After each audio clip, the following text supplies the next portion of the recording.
ሰላም ውድ አምራ ቤተሰቦቻችን እንደምን አላችሁ? እንደተለመደው በሰዓቱ አዳዲስ የሚወጡ ሀገር አቀፍና ዓለም አቀፍ ማህበራዊ፣ ተፈጥሯዊ እንዲሁም ወቅታዊ የሆኑ ዜናዎችን የምናቀርብበት ሰዓታችን ደርሷል። በዛሬው ፕሮግራማችን ዋና ዋና ዜናዎችን በማስቀደም ሰበር መረጃዎችን ወደ ኋላ አድርገን ወደ እናንተ ይዘን ቀርበናል። እስከ ፕሮግራማችን ፍጻሜ ድረስ የና አካውንት ሰብስክራይብ፣ ላይክ እና ሼር ማድረግ አብራችሁን ቆዩ። በመካከለኛው ምስራቅ አሜሪካ ጥቃቷን ለማስፋፋት በኢራን ባህር ዳርቻዋ ማለትም በሆርሙዝ አቅራቢያ ስታደርገው የነበረው ጥቃት ዛሬ መልኩን ቀይሮ የኢራን ዋና ከተማ ቴህራንን ጨምሮ ከባድ ጥቃት ድብደባ ፈጽማለች። ኢራን በተመሳሳይ በዮርዳኖስ፣ በኩዌት እና በባህራን ላይ ከባድ ድብደባ እያደረገች ትገኛለች። ውጥረቶች እየተባባሱ ግጭቶችም ወደ ዋና ከተሞች ደርሰዋል። ኢራን ጥቃቱን እየቀጠለ መሆናቸውን የሚተርፍ መካከለኛው ምስራቅ ሀገራት አይኖርም ስትልም በዝርዝር አስጠንቅቃለች። ውጥረቶች በከፍተኛ ሁኔታ እየበረቱ መሆናቸውን በጉዳዩ ዝርዝር መረጃዎች ወደ እናንተ ይዘን ቀርበናል። በሌላ በኩል ኢራን ከዚህ በኋላ ከአሜሪካ ጋር ምንም አይነት ድርድር እንደማይኖርና ሙሉ በሙሉ ጦርነት ውስጥ መግባቷን አውጃለች። የኢራን ፓርላማ ሙሉ ድምፅ እንዳጸደቀው ከሆነ ከአሜሪካ ጋር የተገባባው ስምምነት ውድቅ ተደርጎ ሁሉም ነገር ወደ ጦርነት ግንባር ተቀይሯል ሲል አስታውቋል። ኢራን ከሆርሙዝ በተጨማሪ በቀይ ባህር መተላለፊያ የሆነው የባቢል መንደብን እንደምትዘጋ አስታውቃለች። የአረብ ሀገራት በከፍተኛ ድንጋጤ ውስጥ የሚገኙ ሲሆን የተተኮሰባቸው ሀገራት በመግለጫ ማውጣት ላይ ተጠምደዋል። የኢራን በርካታ ሚሳኤሎችና ድሮኖችን ለማክሸፍ እየጣሩ መሆናቸውንም በሰፊው እየገለጹ ይገኛሉ። የአሜሪካ ፕሬዝዳንት ዶናልድ ትራምፕ በሰጡት ቀጥተኛ ትዕዛዝ መሰረት የኢራን የተለያዩ ደሴቶች በከፍተኛ ሁኔታ መመታታቸው ይታወቃል። ይህን ተከትሎ ታዲያ ትራምፕ ከሳምንት በፊት በመገናኛ ብዙሃን ይፋ እንዳደረጉት ከሆነ የኢራን ደሴቶች ወረን እንይዛለን ብለው ነበር።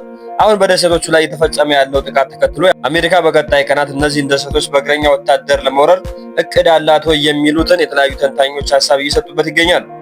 ውድ አምራ ቤተሰቦቻችን ዛሬ የምናቀርብላችሁ መረጃዎች እነዚህን ይመስላሉ። ይህን አካውንት ሰብስክራይብ እና ላይክ በማድረግ አብራችሁን ቆዩ። በአሜሪካና በኢራን መካከል ዳግም የተነሳው ጦርነት መልኩን ቀይሮ ሌሊቱን የኢራን ዋና ከተማ ቴህራንን በከባድ ፍንዳታዎች ያናውጣት አድሯል። ማለዳም ኢራን የበቀል እርምጃዋን በመካከለኛው ምስራቅ ሀገራት ላይ መውሰዷን ቀጥላለች። በመካከለኛው ምስራቅ ቀጠና በዩናይትድ ስቴትስ እና በኢራን እስላማዊ ሪፐብሊክ መካከል የተቀሰቀሰው ወታደራዊ ግጭት ወደ አደገኛ ምዕራፍ መድረሱን የሚያሳዩ በርካታ መረጃዎች እየጎረፉ ነው። በሆርሙዝ የባህር ወሽመጥ እና በደቡብ ባህር ዳርቻ ላይ ብቻ ተወስኖ የነበረው የአሜሪካ ጥቃት አሁን የኢራን ዋና ከተማ ቴህራንን ጨምሮ መካከለኛው የየብስ ክፍልም ተስፋፍቶ በዛሬው ዕለት አድሯል። በተመሳሳይ ሰዓት የኢራን ጦር ኃይሎች በኩዌት፣ በዮርዳኖስ እንዲሁም በባህራን በሚገኙ የአሜሪካ ስልታዊ የጦር ሰፈሮች ላይ መጠነ ሰፊ ሚሳኤል እና የድሮን ጥቃቶች መሰንዘር ጀምረዋል።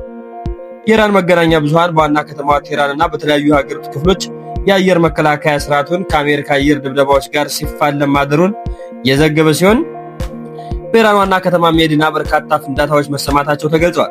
የኢራን መንግስትም የዜና ወኪል እንደዘገበው ከሆነ የኢራን አየር መከላከያ ስርዓቶች የአሜሪካን የስለላና የባህር መቃኛ አውሮፕላኖችን ለመምታት እንዲሁም ለማክሸፍ ወደ ስራ ገብቷል ብሏል። በቴህራን የሚኖሩ አንድ ነዋሪ ለዓለም አቀፍ የዜና ተቋም በሰጡት መረጃ የአካባቢው ሰዓት አቆጣጠር ከሌሊቱ 7 ሰዓት ጀምሮ በተሰሙ በርካታ ተከታታይ ፍንዳታዎች ከእንቅልፍ በድንጋጤ እንደነቁና በርካታ ፍንዳታዎች በዋና ከተማዋ እንደተሰሙ አስታውቋል። ይህ በዋና ከተማዋ ላይ የተፈጸመው ወታደራዊ ጥቃት የወጣው የአሜሪካ ፕሬዝዳንት ዶናልድ ትራምፕ በኢራን ላይ የከፈቱትን ወታደራዊ ዘመቻ ይበልጥ ለማስፋፋት አማራጭ እየገመገምኩ ነው ካሉ ከሰዓታት በኋላ መሆኑ ታውቋል። አሜሪካ በደቡብ ኢራን ይዞታዎች ላይ እጅግ ከባድ ጥቃት መፈጸሟ ይታወሳል። ከነዚህ መካከል ስልታዊ የወደብ ከተማ የሆነችውን ባንደር አባስ ዋናዋ እንደነበረችም ይታወቃል። የኢራን መንግስታዊ ብሮድካስት ጣቢያ ባወጣው ሰበር መረጃ በደቡብ ምስራቅ ኢራን የአሸደድ ከተማ በሚገኝ ለካንሰር ህመማን ህፃናት ልዩ የህክምና አገልግሎት የሚሰጥ ሻሃድ ባህር የሆስፒታል ላይ ከፍተኛ አደጋ መድረሱን አመላክቷል። ከአሜሪካ የጦር አውሮፕላን የተከሰከሱ አንድ አውዳሚ ሚሳኤል ከሆስፒታሉ አቅራቢያ ማረፉ ተከትሎ የካንሰር ታማሚ ህፃናትና ቤተሰቦቻቸው በከፍተኛ ድንጋጤ ውስጥ ወድቀዋል ብሏል።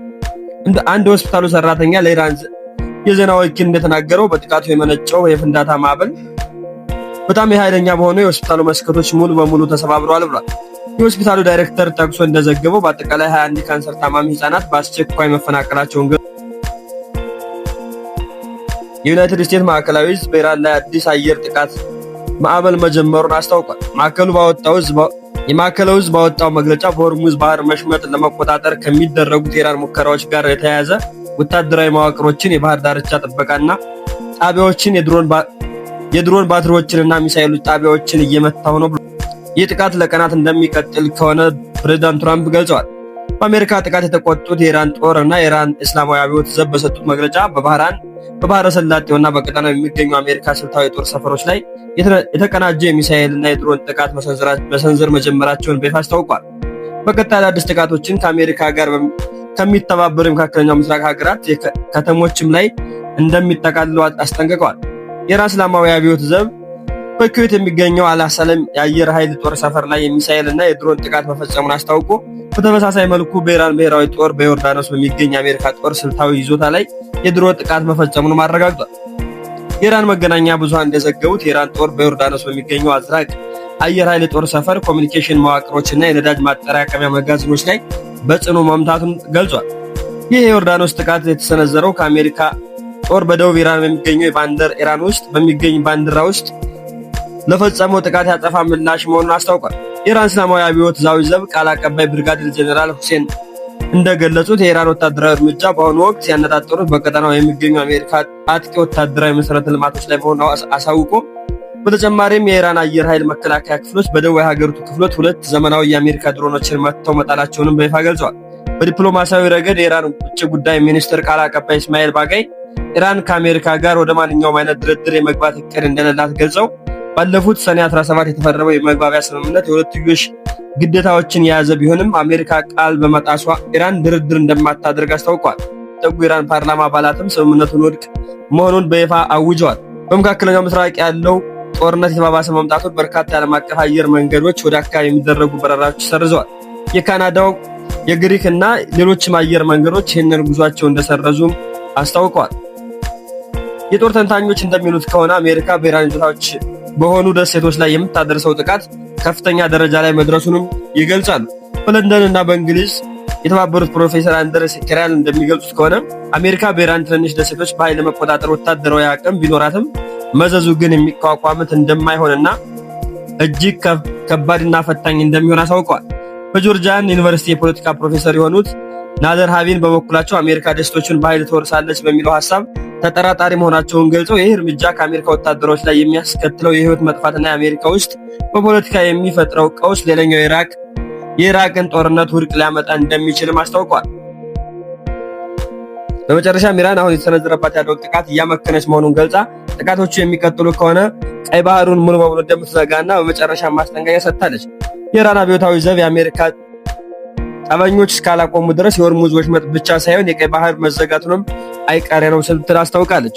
ውድ አመራው ቤተሰቦቻችን የዛሬው ያዘላችሁ መረጃዎች እነዚህን ይመስሉ ነበር። በቀጣይ ስለ ኢራንና አሜሪካ የሚወጡ መረጃዎችን እየተከታተልን ወደ እናንተ የምናቀርብ ይሆናል። እስከ መጨረሻው ድረስ የናካውን ሰብስክራይብ፣ ላይክ እና ሼር ማድረግ በተሰቢው ነው።